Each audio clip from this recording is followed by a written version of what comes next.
ఆశీర్వాదాలన్నీ నావే. దేవుని కుటుంబంలోనికి దత్తత తీసుకొనబడుట. తన చిత్త ప్రకారమైన దయా సంకల్పం చొప్పున యేసుక్రీస్తు ద్వారా తనకు కుమారులుగా స్వీకరించుటకై మనలను ముందుగా తన కోసమును నిర్ణయించుకొని ఎఫెసీ 1:4-6 వరకు. తల్లిదండ్రులు చనిపోయినందువలన, దారిద్ర్యం వలన, విడాకుల వలన, మాదక ద్రవ్యాల బానిసత్వం వలన, వ్యాధుల వలన తల్లిదండ్రుల ప్రేమను పొందలేకపోతున్న చిన్నపిల్లలను ఈ రోజుల్లో కొన్ని దత్తత సంస్థలు తమ వద్ద చేర్చుకుంటున్నాయి. ఈ విధంగా దత్తత తీసుకునే అన్ని సందర్భాలలో ఉన్న ఒకే ఒక సారూప్యత ఏమిటంటే, ఇక్కడ పిల్లల వైపు నుండి ఎటువంటి ఒప్పందాలకు తావు లేకుండా ఇవన్నీ జరుగుతుంటాయి. ఈ దత్తత వెనుక ఉన్న గ్రీకు భావం ఏంటంటే, కుమారుడిని కొనడం. బానిసను కొని ఇంటిలోనికి తేవడం ద్వారా కుటుంబంలోని ఖాళీని భర్తీ చేసినందున అతను పెరిగి పెద్దవాడయ్యాక అతనికి కల్పించబడిన సౌకర్యాలు మరియు ఆశీర్వాదాలు పొందుకుంటాడు. ఈ దత్తత వెనుక ఉన్న రోమీల ఆలోచన ఏంటంటే, కుమారుడిని ఉంచుట అనగా మగ సంతానమును పూర్తి స్థాయి బాధ్యతల స్థానంలో సంఘములో ఒక ఆధిక్యతలో ఉంచుట.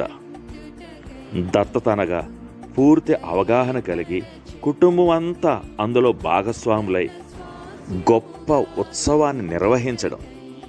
లాయిడ్ డగ్లస్ ఈ విషయాన్ని తన అద్భుత రచన అయిన ద రోబ్ అనే పుస్తకంలో వివరించాడు. ప్రతి సందర్భంలో కుమారుడికి ఎంపికలో పాలుండదు, లేదా తన తండ్రి నిర్ణయాన్ని బట్టి అతిశయం ఉండదు.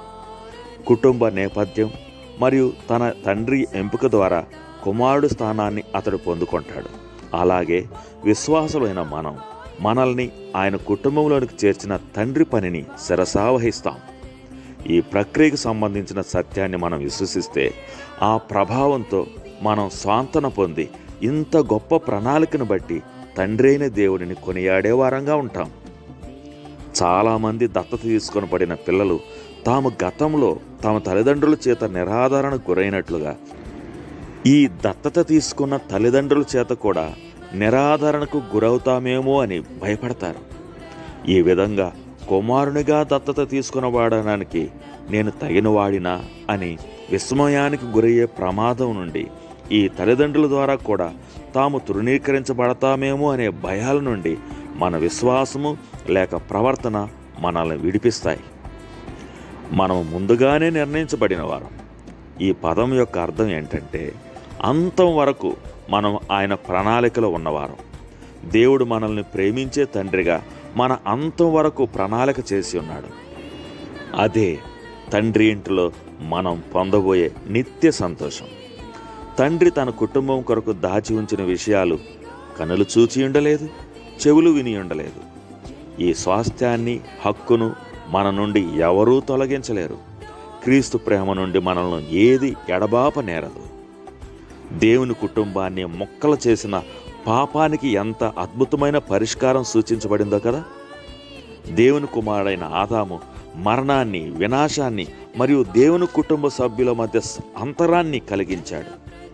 దేవుని కుమారుడైన క్రీస్తు తన మరణం, పునరుద్ధానం ద్వారా తనను నమ్మిన వారందరినీ దత్తత తీసుకున్నట్టు ద్వారా కొత్త కుటుంబాన్ని సృష్టించాడు. మన పనుల ద్వారా మనం పరలోకపు తండ్రి కుమారులుగా మార్చబడలేదు.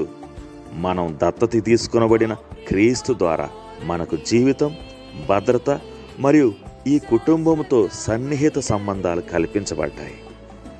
తండ్రి, నన్ను దత్తత తీసుకొనడం ద్వారా నీ కుటుంబంగా చేసి నన్ను నీ కుటుంబంలోనికి అంగీకరించి ఆ భాగ్యాన్ని, స్థానాన్ని నాకు అనుగ్రహించినందుకు నీకు వందనాలు. దీనికి నేను అర్హుణ్ణి కాదు, అయినప్పటికీ నీవు నాకు ఈ సంపూర్ణ ఆశీర్వాదాలు అనుగ్రహించావు. నా కుటుంబానికి మీరు అనుగ్రహించిన ఈ భాగ్యాన్ని బట్టి నేను సంతోషిస్తున్నాను.